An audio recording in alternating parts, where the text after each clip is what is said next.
Among the ancient Buddhist scriptures, there is a story that echoes through the centuries, whispering truths as relevant today as they were thousands of years ago.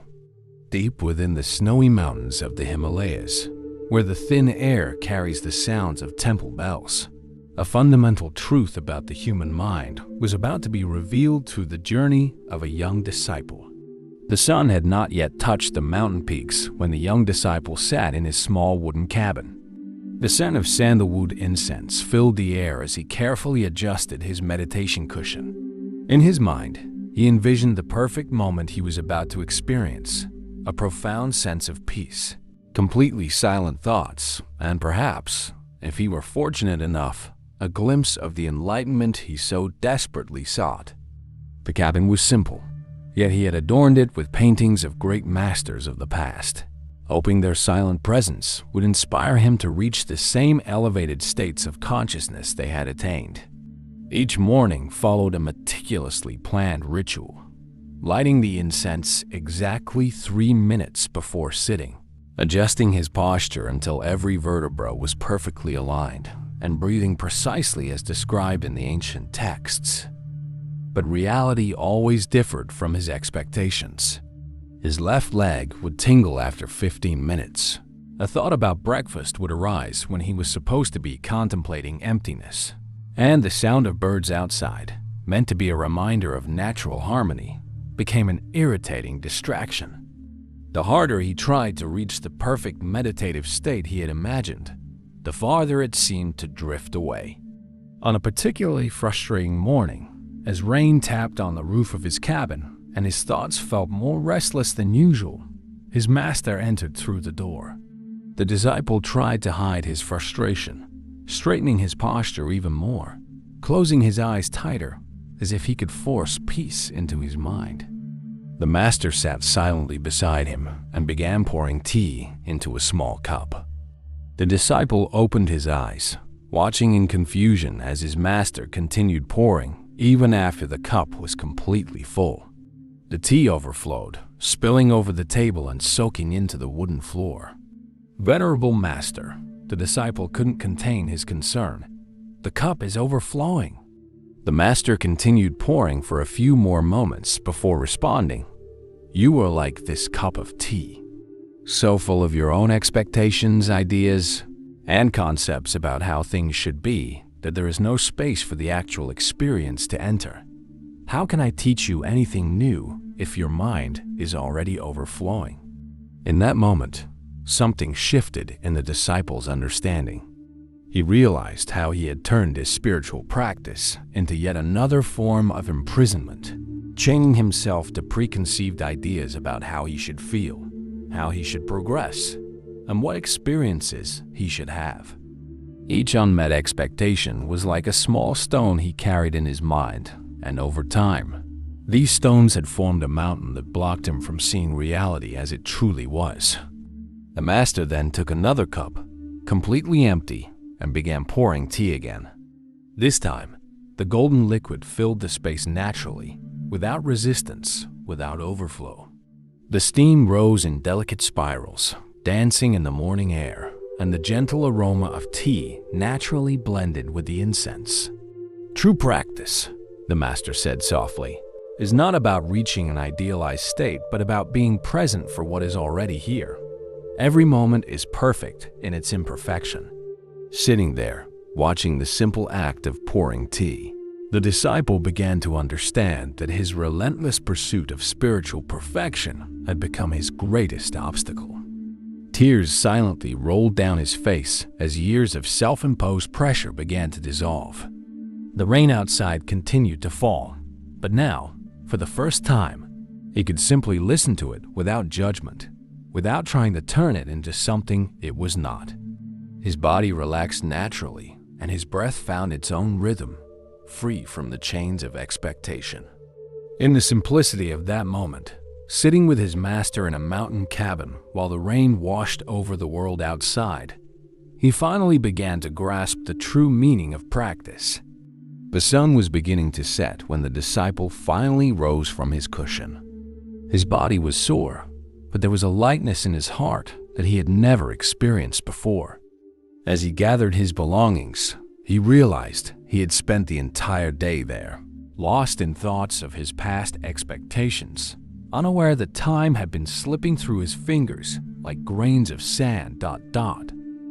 Night had fallen in the mountains, and the disciple watched through the window as leaves piled up in the small garden in front of his cabin. "Tomorrow," he murmured to himself, "tomorrow morning I'll clean all this up." It was the same promise he had made for the past 7 days as the leaves continued to fall and gather, forming an increasingly thick carpet on the ground. The temple bell rang, signaling the evening meditation. Just a few more minutes, he thought, deliberately taking his time arranging his belongings. The sound of the bell slowly faded into a distant echo, and then silence. Another missed practice, another promise pushed to tomorrow. On his small altar, the candle he had promised to replace weeks ago was nearly burned out, its weak flame flickering precariously. Beside it, his practice journal lay open with blank pages, days and days without entries. Each empty page a silent witness to a "I'll do it later" that never materialized. That night, as he prepared for sleep, he heard footsteps approaching his cabin. It was his master, carrying a small lantern. Without a word, the master gestured for the disciple to follow him. Together, they walked into the night until they reached a small cemetery on the monastery grounds. The lantern's light danced across the old gravestones, casting shadows that seemed to whisper silent stories. The master stopped in front of a particularly weathered stone. Carved into it were the simple words, "Here lies someone who said, 'Tomorrow.'" "Each breath is a gift," the master spoke softly, his voice nearly a whisper in the night. "Every moment is an opportunity that will never return. Look at these gravestones. Some belong to people who lived many years, others to young ones who barely began their journey. Death does not ask if we've finished our tasks or if we are ready." A chill ran down the disciple's spine. How many precious moments had he wasted waiting for the perfect moment? How many practices had he delayed, promising himself he would begin when he felt more willing, more prepared, more inspired? The master then pulled a small hourglass from within his robes. "I offer you this gift," he said, handing the object to the disciple. "But there is one condition. You may turn it over only once. When the last grain of sand falls, you must return it to me." The disciple held the hourglass carefully, watching the still sand in the upper chamber. "When should I start?" he asked. "That is the question you always ask," the master replied with a gentle smile. "And that is why the sand remains still. Every moment of hesitation is a grain of sand that will never flow." There, in the quiet of the cemetery, surrounded by the silent testimonies of lives that once also said, "Tomorrow," the disciple finally understood. Procrastination was not merely an inconvenient habit. It was a subtle way of denying life's impermanence, pretending that time was an endless resource at his disposal. With trembling hands, he turned the hourglass.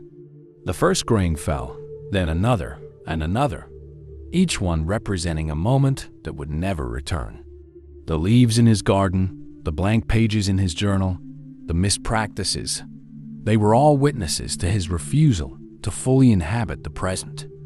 "True practice," the master said, "begins the moment we stop waiting for the perfect time to start." As they walked back, the disciple clutched the hourglass to his chest, feeling the weight of every grain of sand slipping away. The moon now hung high in the sky, lighting the path through the monastery's trees.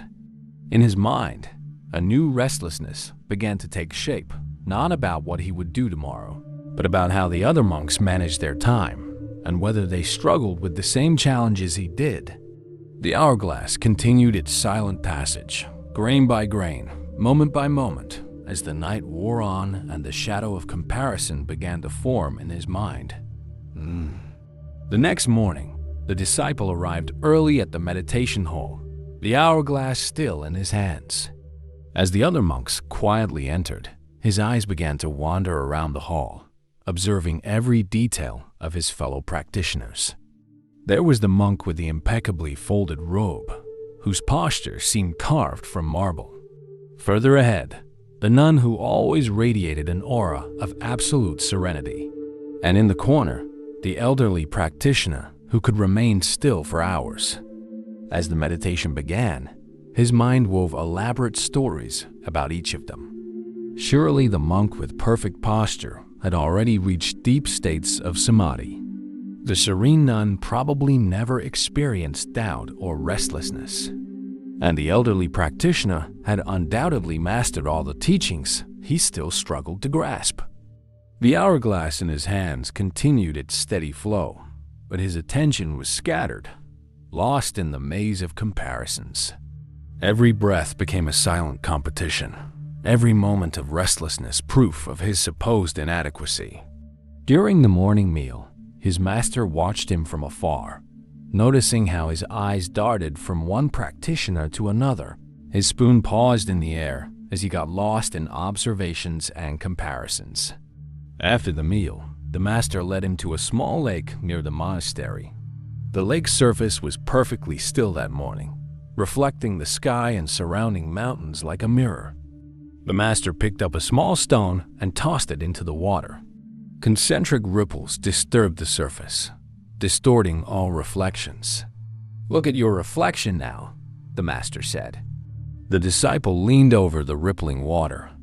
His image was distorted, unrecognizable, fragmented into 1,000 pieces by the moving water. "This is your mind when stirred by comparison," the master continued. "Each time you compare yourself to another practitioner, it's like throwing a stone into this lake.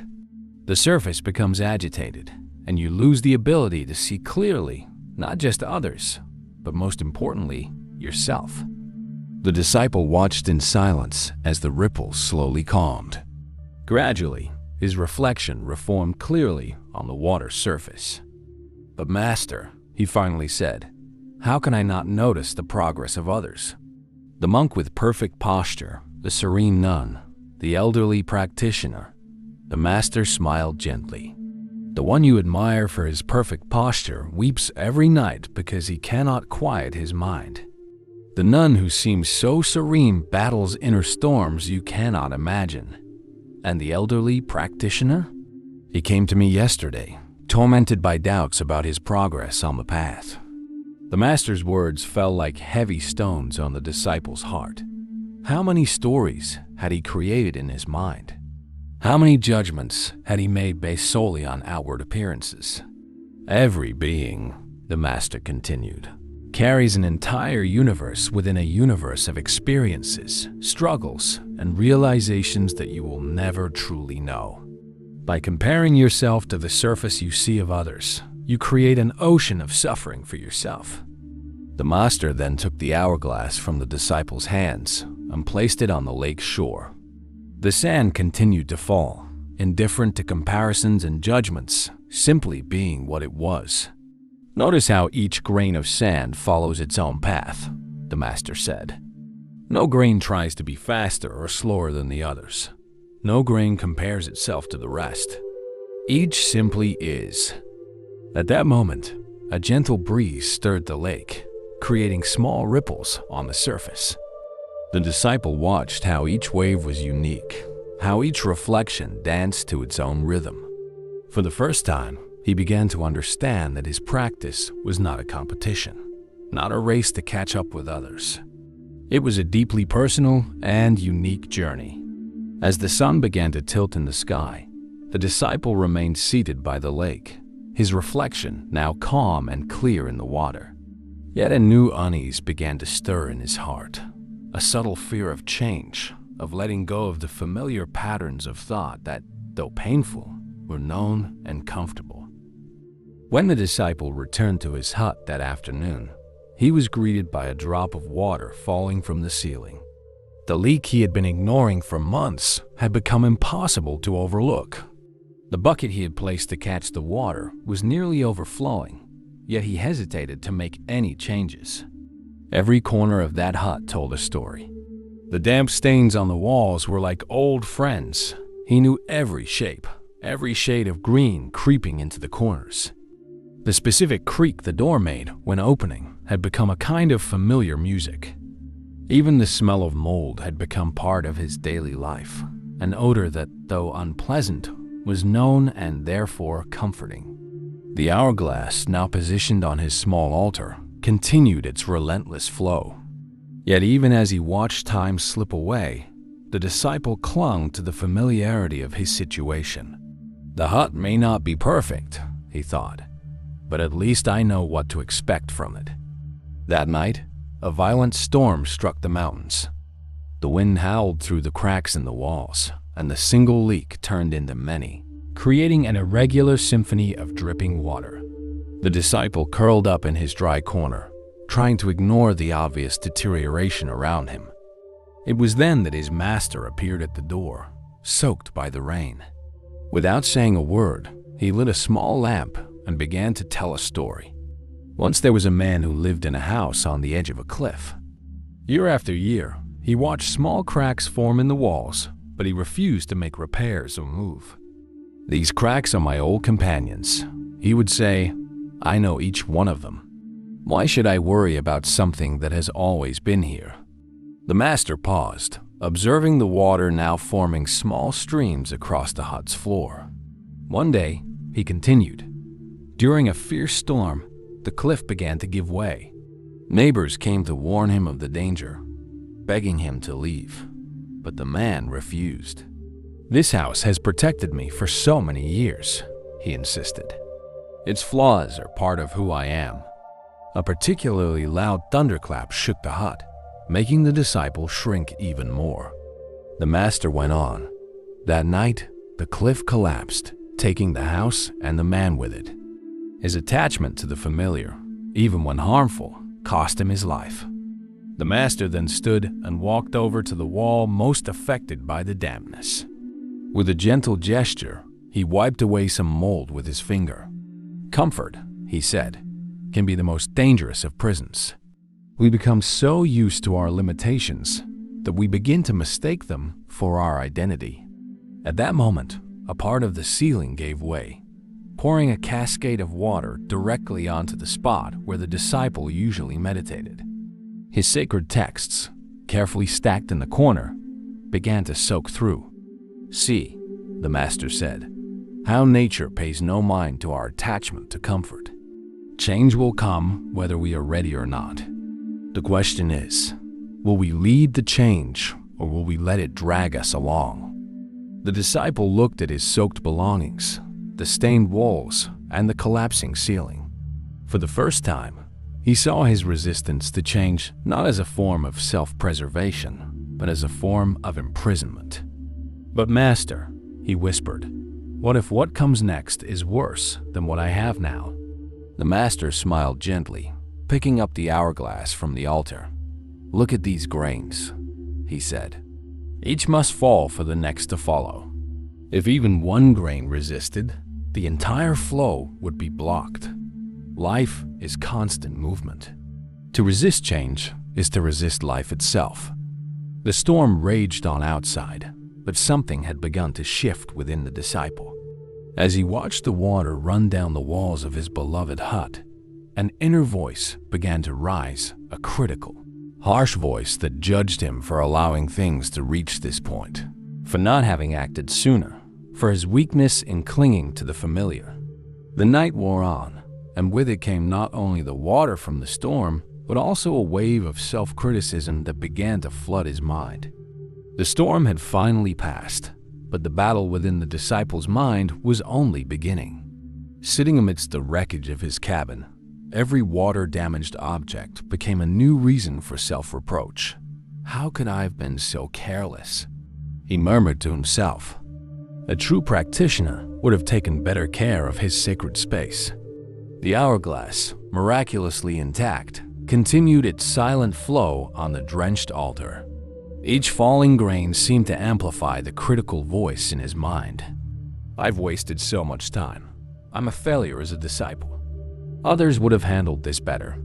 As he tried to salvage some of his belongings, his hands trembled with a mix of exhaustion and self-punishment. An old book, a gift from his master, was completely ruined by the water. Seeing it, the inner voice grew even harsher. "See?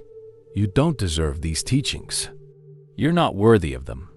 Then, his master appeared once more, carrying 2 bamboo saplings. Without a word, he handed one to the disciple and gestured for him to follow into the muddy garden.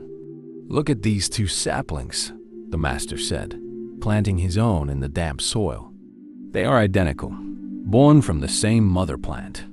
But I will show you how different care leads to very different outcomes." The master then picked up a branch and began lightly tapping his bamboo, simulating the wind. The young plant bent gracefully under the pressure, returning to its upright position once the branch moved away. "Now, plant yours," he instructed. The disciple obeyed, his hands still trembling. When he finished, the master handed him another branch. "Strike your sapling as I did," the master said. The disciple hesitated. "But master, what if I hurt it? What if I strike too hard? I've already ruined so many things." "Exactly," the master replied. "Your hesitation comes from the same place as your self-criticism. Notice how you are far harsher with yourself than you would ever be with this fragile plant." The disciple looked at the bamboo, so small and vulnerable in the wet soil. The thought of harming it caused him distress, and he didn't hesitate to wound himself with cruel thoughts. "Your mind," the master continued, "is like a garden. The thoughts you cultivate are the seeds that will grow there. When you sow relentless self-criticism, what kind of garden do you expect to harvest?" At that moment, a gentle breeze passed through the garden. The master's bamboo swayed gracefully, while the disciples remained stiff, tense, as if afraid to move.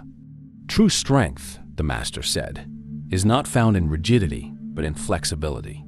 Not in self-punishment, but in self-compassion. Watch how the bamboo doesn't fight the wind it dances with it. It doesn't break because it knows how to bend." The disciple observed the 2 plants, so similar yet so different in how they responded to the wind. He began to realize how his own rigidity, his need for perfection, and his relentless self-criticism had become a self-imposed prison. "But master," he said, his voice faltering, "how can I stop judging myself so harshly? This critical voice has been my companion for so long." The master then approached the disciple's bamboo and, with infinite gentleness, loosened the soil around it. "Just as this plant needs space for its roots to grow, your mind needs space to breathe. Self-criticism is like compacted soil. Nothing new can grow in it." As they worked together in the garden, the sun began to rise behind the mountains, its first rays illuminating the raindrops still clinging to the leaves. The disciple noticed how each droplet reflected the light in its own way, creating a spectacle of colors and brilliance. "Each moment of awareness," the master said, "is like these dewdrops. We can choose to see in them the reflection of our failures, or we can appreciate the unique beauty of each fleeting instant." Yet even as he absorbed these words of wisdom, the disciple realized his mind was already drifting, losing itself in thought, unable to simply be present and witness the beauty of the dawn. As the sun rose on the horizon, the disciple realized how his mind wandered endlessly between the wreckage of the past and worries about the future. Thoughts of his damaged hut blended with anxieties about where he would sleep the next night. Memories of his failures danced with fears about what his fellow practitioners would think of him. Not even the dewdrops, sparkling like jewels in the morning garden, could hold his attention for more than a few seconds. The master, observing his disciple's restlessness, picked up the hourglass and began walking toward the forest. "Follow me," he said simply. As they ventured deeper into the forest, the path grew increasingly steep. Lost in thought, the disciple stumbled constantly over roots and stones. Each misstep only fueled his distraction, creating an endless cycle of inattentiveness. Suddenly, a sound pierced the air, the distant roar of a tiger. The disciple froze, his heart pounding in his chest. In that moment of imminent danger, something extraordinary happened. His mind, for the first time in a long while, became fully present. The master, however, continued walking calmly until they reached the edge of a cliff. There, growing from the rocky wall, was a small wild strawberry plant, its red fruit gleaming like rubies under the morning sun. When faced with danger, the master said, our mind naturally anchors itself in the present. There is no room for wandering when survival is at stake. He paused, plucking one of the strawberries. But true practice is finding that same presence in every moment, whether extraordinary or mundane. The tiger's roar echoed again, closer this time. The disciple, senses sharpened by fear, watched as his master calmly savored the strawberry. How can you eat at a time like this? He asked anxiously. The master smiled. Whether the tiger reaches us or not belongs to the future. This strawberry is here, now. Why should we deny the sweetness of this moment because of fears about the next? In that instant, something profound shifted in the disciple's understanding. All his mental habits, suffocating expectations, constant procrastination, painful comparisons, resistance to change, relentless self-criticism were all ways of escaping the present moment, of denying reality as it was. The master then handed the hourglass to the disciple. Only a few grains of sand remained in the upper chamber. Look, he said, how each grain falls perfectly in its own time. There's no rush, no delay, no judgment, no comparison. Only the natural flow of now into now. The final grain of sand began its descent, glimmering for an instant in the morning sunlight. The tiger's roar sounded a third time, now so close that the tree's leaves trembled. Yet for the first time on his path, the disciple was fully present. There was nowhere else to run, nothing to chase, no one to compare himself to. This is the true practice, the master said softly. It's not about reaching a special state or becoming someone else. It's about being fully present for each moment, whether it's comfortable or uncomfortable, safe or dangerous, ordinary or extraordinary. The last grain of sand finally completed its journey. At that same moment, a majestic tiger emerged from the forest, its amber eyes fixed on the two practitioners. To the disciple's surprise, he felt no fear. In his perfectly clear mind, there was only space for the present moment in its entirety. The warmth of the sun, the taste of the wild strawberry his master had shared with him, the wild beauty of the tiger, the solid rock beneath his feet.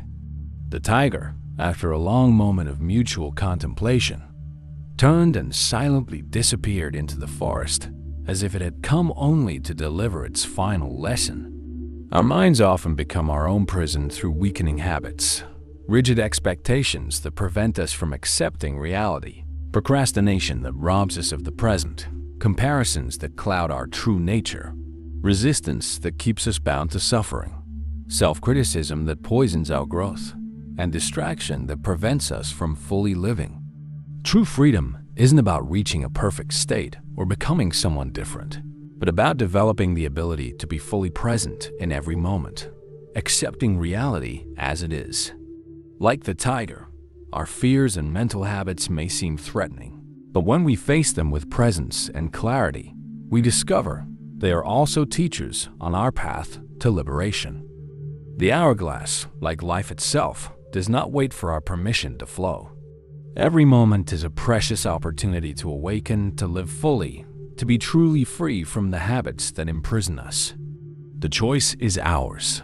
We can remain trapped in our habitual patterns, or we can choose the freedom of the present moment with all its uncertainty, beauty, and infinite potential.